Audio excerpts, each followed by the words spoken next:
Howdy y'all, this is Mario with Unapologetic Gentleman, where we're going to be talking about current events. So let's get started. I will also give you guys some tips at the end of the video, so stay tuned.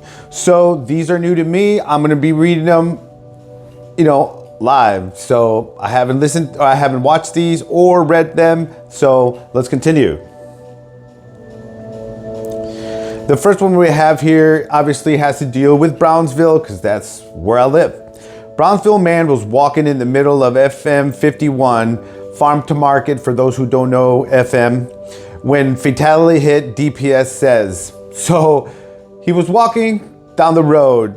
Maybe he was drunk, but hey, let's read on.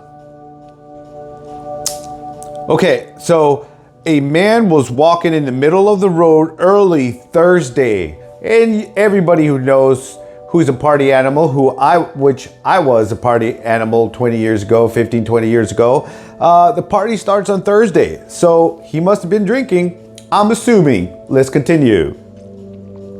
So he was walking in the middle of the road on Thursday when he was hit and killed by a motorist. In Brownsville, state officials said. Jeremiah Falkenberry, 37, of Brownsville, died at the scene. Doesn't sound like this man was a local man. Okay? So the Texas Department of Public Safety is investigating the death, which happened at approximately 5:09 a.m. He sure was drinking to be out that early. Dude, you were probably drinking late at night or, well into the morning. Okay? Preliminary investigation reveals that a 2009 Ford Crown Victoria was traveling south on FM 511. DPS officials stated, Department of Transportation. A pedestrian was walking northbound on FM 511 in the middle of the road. The Ford struck and killed the pedestrian, authority said. The driver of the Ford stopped to render aid. And that's it for that. We'll continue with something else. But hey, man, that poor guy, I don't know if he saw him or not. The article stops right there. So let's continue on something else. Here's another man. Fellas, men, we're in a sad state of affairs. All right. A lot of men are out there doing drugs, drinking, so on and so forth. And I feel for you men. So let's continue reading this. Another thing about a man. Man detained at port of entry, 75 pounds of marijuana seized. So let's read on. Los Indios, Texas, really close to here. So a man was taken into custody for allegedly attempting to smuggle several packages in a vehicle through the port of entry in Los Indios, deputy said. Benjamin Rodriguez, 33, was arrested on December 8th on charges of possession of marijuana. According to the news released by Cameron County Sheriff's Eric Garza. Rodriguez was detained by Cameron County Sheriff investigators and U.S. Custom agents, the release states.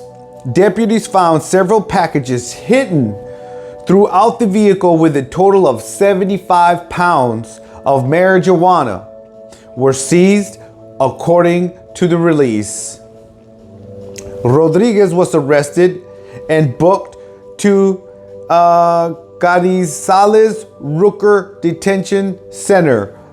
Sounds a little weird, but I managed. The investigation is still ongoing. So again, this abruptly ends. So we'll continue with something else right up in here. Just bear with me, people.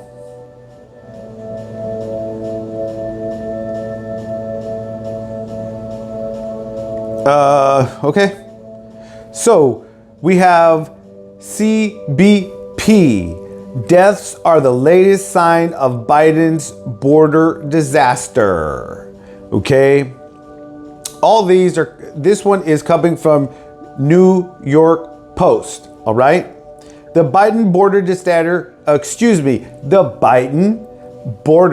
disaster continues. Let me get that out, right? Inflicting tragedy not only on migrants and border towns, but also the brave men and women tasked with defending our borders itself. Border Patrol agent Raul Gonzalez, 38, and a father of 2 just died in an ATV accident chasing border jumpers near Mission, Texas. Pardon me. That is about an hour and a half to 2 hours from here, west of here. Okay? This is the 6th death in the line of duty in 2022, per agency statistics. It comes on the heels of a hideous 3 suicide of CBP agents in November, bringing the total for 2022 to 14, the highest figures in decades. These men, in my opinion, are overworked. They probably don't have the best equipment and so on and so forth, because that's just how it is. So that's just my opinion, okay? So, and according to Rep. Mayra Flores, Republican from Texas, who's married to a CBP agent, they feel abandoned by Biden with justification. In opening our southern borders, the president has overwhelmed the CBP and callously left it to deal with the consequences. And poor guys, that's so true. The past president at least went down and visited the men and talked to them and things like that. Nobody's coming down to see these men, and if they do, it's, in my opinion, it's like a photo op pretty much, and then that's it. But these men are also human beings that are asked to go above and beyond their pay grade and what they should be doing. Most of these men aren't trained for all these things because that's not what they train you for. But again, this is what these poor human beings are dealing with, just as well as the human beings who are coming across the border. We're all human beings. That's all I'm saying, okay? The last fiscal year saw 2.4 million migrants. 2.4 million migrants crossing the border. Where are all these people going? Last fiscal year saw 2.4 million migrant encounters, breaking the previous record, as well as hundreds of thousands of getaways. Migrants spotted but not stopped by CBP. Hey, it probably gets to be too much. Add in the disastrously weak leadership of resigned CBP head Chris Magnus, and the recipe for terrible morale is complete. You see, these men are asked to be put into all these positions that they shouldn't be in. And by positions, obviously, I mean different hats. Okay? Remember, too, that Title 42, a Trump-era rule that automatically turned back massive swaths of incoming migrants. It's set to end December 21st, supercharging the tide, further slamming CBP frontline personnel. See what I'm saying?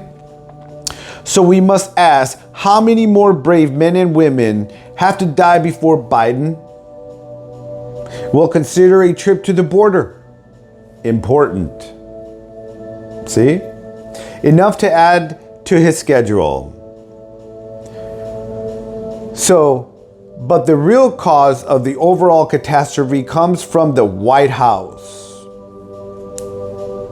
And the forces killing CBP agents and migrants, don't forget, a record 853 died in the fiscal year just ended, breaking the prior record of 546 set the year before. Won't abate until Biden, Homeland Security head Alejandro Mayorkas, and all the other open border enablers face the crisis they've caused and change course. So that is where I'm going to end this, and I will share that information that I did talk about earlier in the video. And it's going to be about getting off drugs. Obviously, because down here, there's a lot of different drugs coming across the border. A lot of people across the country are doing all sorts of drugs because life is hard. And in my opinion, they haven't dealt with who they truly are. What do I mean? I'm the person that went back to his past and fixed my situation with the harm that I caused myself and others. That is why I am drug free. I don't drink. Haven't done any of those things, and that's why you see this person in front of you today, because I know how hard it is to get off of drinking, off of drugs, okay? Because especially 75% of Americans have been through some trauma, whether it's abuse by a loved one or parents or something else. But most of us go through abuse, and it's so important that you fix what happened to you. Okay? Overcoming drug addiction. I will read a little bit and then I will definitely let you go, and I'll put everything down at the bottom, okay? Ready to deal with your drug abuse problems? If this is for you, and if you're watching this video, then this is for you. And if it resonates with you, leave a like, share, subscribe, notification bells. This step-by-step guide can help you cope with cravings, deal with relapses, and overcome your substance use disorder. The first step to overcoming drug abuse and addiction. Developing an addiction to drug isn't a character flaw or a sign of weakness. It takes more than willpower, and yes, it does. It takes more than willpower to overcome the problem. Abusing illegal drugs or certain prescription drugs can create change in the brain, causing powerful cravings and a compulsion to use that makes sobriety seem like an impossible goal. And that is so very true. And it is not you. There is nothing wrong with you. It's just that is how you learn how to cope. And that's how I learned how to cope, because when you're young, there aren't adults around to teach you how to deal with the trauma. So again, this is Mario with Unapologetic Gentleman, bringing you some news for today. I will leave everything down at the bottom of the descriptions. So thank you very much for being here, and have a great day.